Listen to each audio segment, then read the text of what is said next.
大家好，欢迎收看扣码电竞。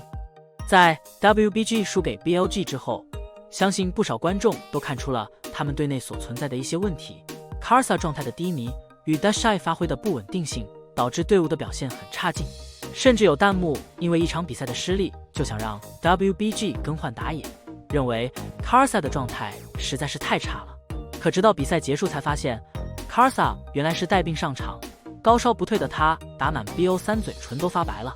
这种身体状况别说什么状态不在线了，能上场打比赛都不错了。而在迎战 FPX 之时，高烧刚退的 Karsa 也是找回了状态，一手位和猪妹的表现直接就抓崩了 FPX 3路，真正上演了走到哪抓到哪，成为了 WBG 的节奏发动机。Dashai、小虎以及 Light 都被他给带肥了，一时间 Karsa 仿佛成为了 WBG 的队伍核心。他的状态决定了队伍表现，也恰恰是 Karsa 如此 carry 的一幕，令玩家们知晓了设计师为何狂销打野的原因。在线版本中，一个有节奏的打野实在是太恐怖了。就拿第一局来说 ，FPX 被抓到14分钟落后 7K 经济，20分钟落后11000，都能评得上 S13赛季 LPL 最惨的一局了。而 Karsa 如此明显的反差表现，更是打脸了那些让 WBG 换掉打野的观众。其实以 Karsa 的实力来看的话，他无论去到哪一支队伍都会是队内的核心，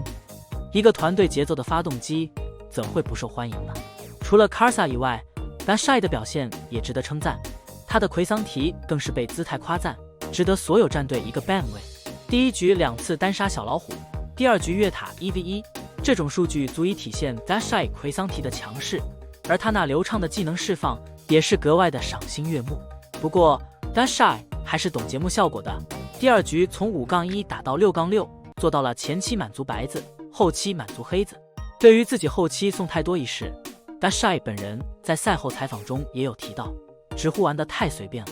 其实 WBG 去年就有整活一说 ，Dashai 是比较喜欢搞一些节目效果的，尤其是 BO3 的对决 ，WBG 经常打满，第一局或第二局喜欢整点效果。更多的时候是第二局，简单来说就是在比分领先或者优势挺大的时候打得会比较放松一些，会给对面一些机会。不过就实际表现而言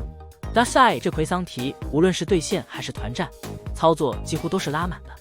当然在对阵强队的时候，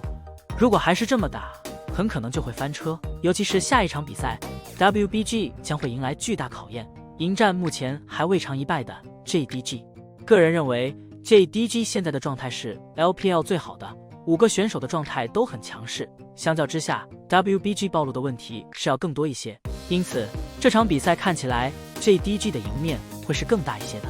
到时候 WBG 需要做的就是5个选手全部绷紧神经，拿出自己最擅长最招牌的体系去打 JDG， 因为这场比赛的重要程度比较高，一方面是积分上的争夺，另一方面也是 WBG 检验自身实力的一个很好的方式。除此之外，在游戏中出现的一幅画面 ，Karsa 帮忙卡线，直接感动众人，更是看呆了在2路解说的水晶哥。此在游戏的12分20秒 ，Dashai 换线换到了下路，导致上路兵线被小老虎的格温推了过来。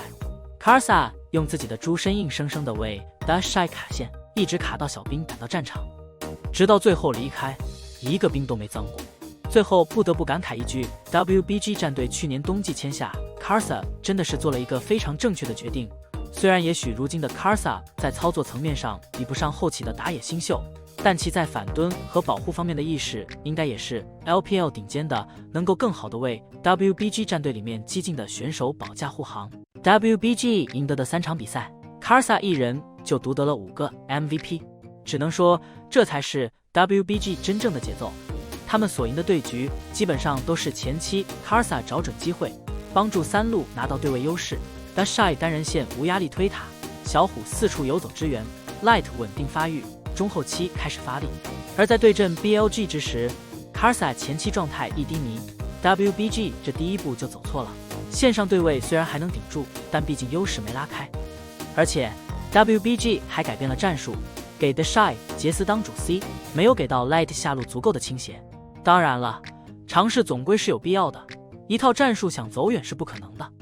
只能说 WBG 可以继续尝试，也希望观众可以给予足够的支持，不要因为1、2场的失利而去否定一位选手。Karsa 作为 LPL 的老将，一直都是 LPL 的雷大哥，他的发挥还是比较稳定的，不至于说一场失利就到了换人的地步。Dashai 也是同理，虽然有时确实有点上头，但操作肯定是在线的。好了，以上就是本期的全部内容。对于高烧恢复的 Karsa， 你们觉得他是否是 WBG 的绝对核心呢？大家有什么想说的，欢迎在下面的评论区交流讨论，我会去挨个查看。感谢老爷收看，欢迎点击订阅，我们下期再见。